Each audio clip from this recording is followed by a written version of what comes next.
ഇപ്പോൾ ഹമാസ് എന്ന് പറയുന്നത് ഹമാസ് ഭീകരവാദികളെന്ന് അച്ചടിക്കുന്ന പത്രങ്ങളും കാർഡുകളടിക്കുന്ന ടെലിവിഷനിലൂടെ ഉണ്ടായിരുന്നു. ഇപ്പം അങ്ങനെ കൊടുക്കുന്നുണ്ടോ? ഇല്ല. ഇപ്പം ഹമാസ് ഭീകരവാദികളൊന്നും കൊടുക്കുന്നില്ല. അത് അങ്ങനെ കൊടുക്കുന്നില്ലെങ്കിൽ അതിനൊരു കാരണം ഔട്ട് ഓഫ് ഫോക്കസാണ്.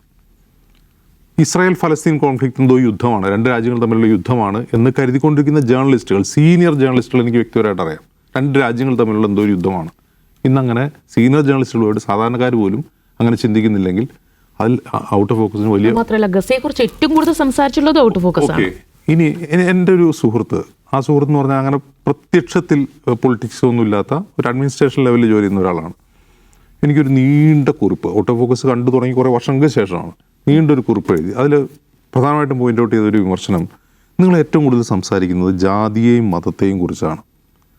അതൊരു തരം അസ്വസ്ഥത ഉണ്ടാവും. നിങ്ങളുടെ എല്ലാ സബ്ജക്റ്റിലും ഒന്നുകിൽ ജാതി ഉണ്ടാവും അല്ലെങ്കിൽ മതം ഉണ്ടാവും, ഏതെങ്കിലും മതം. അപ്പോൾ ഞാൻ തിരിച്ചൊരു മറുപടി കൊടുത്തു. നമ്മൾ ജീവിക്കുന്ന ഇന്ത്യയിലാണ്. ഇന്ത്യയിലെ ഒരു തിക്ത യാഥാർത്ഥ്യമാണ് ഈ രണ്ട് കാര്യങ്ങളും. നമ്മുടെ പോളറൈസേഷൻ്റെ ഒരു കാരണം മതമാണ്, നമ്മുടെ സാമൂഹിക ഘടന ജാതിയിൽ അധിഷ്ഠിതമാണെന്ന് പറഞ്ഞാൽ തിരിച്ചൊരു മറുപടി കൊടുത്തു. അത് അയാൾക്ക് കൺവിൻസ് ആവില്ലോ എന്ന് നമുക്കറിയില്ല. മറ്റൊരു പ്രധാനപ്പെട്ട വിമർശനം വരുന്നത് ഭരിക്കുന്ന പാർട്ടികൾ നിരന്തരം വിമർശിക്കുന്നു എന്നുള്ളതാണ്. ഭരിക്കുന്ന ഒരു പാർട്ടി BJP ആണ്, ഒരു പാർട്ടി CPM ആണ്.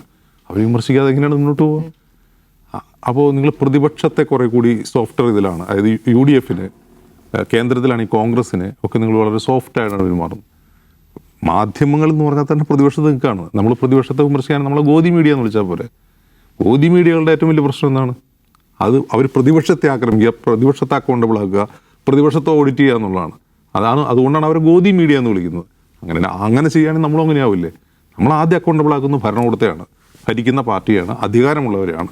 അധികാരമുള്ളവർ ഓഡിറ്റ് ചെയ്യലാണ് മാധ്യമങ്ങൾ ശരിക്കും ചെയ്യേണ്ടത്. അതല്ല ഇനി പ്രതിപക്ഷത്തെ ഓഡിറ്റ് ചെയ്യുക എന്നുള്ളതാണെങ്കിൽ നമ്മൾ ഗോദി മീഡിയ എന്നേ വിളിക്കേണ്ടതുള്ളൂ.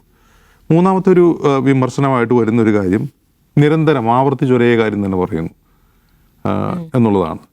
ചില കാര്യങ്ങൾ ആവർത്തിച്ച് തന്നെ പറയേണ്ടി വരും എന്നുള്ളതാണ്.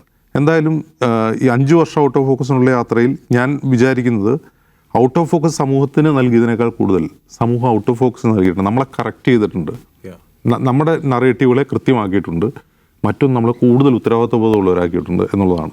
എന്നെ സംബന്ധിച്ച് വ്യക്തിപരമായി നോക്കുകയാണെങ്കിൽ ഔട്ട് ഓഫ് ഫോക്കസ് എനിക്കാണ് കോൺട്രിബ്യൂഷൻ നൽകിയിട്ടുള്ളത്. ഞാൻ ഔട്ട് ഓഫ് ഫോക്കസിന് കൊടുത്ത കോൺട്രിബ്യൂഷനേക്കാളെന്നാണ് എനിക്ക്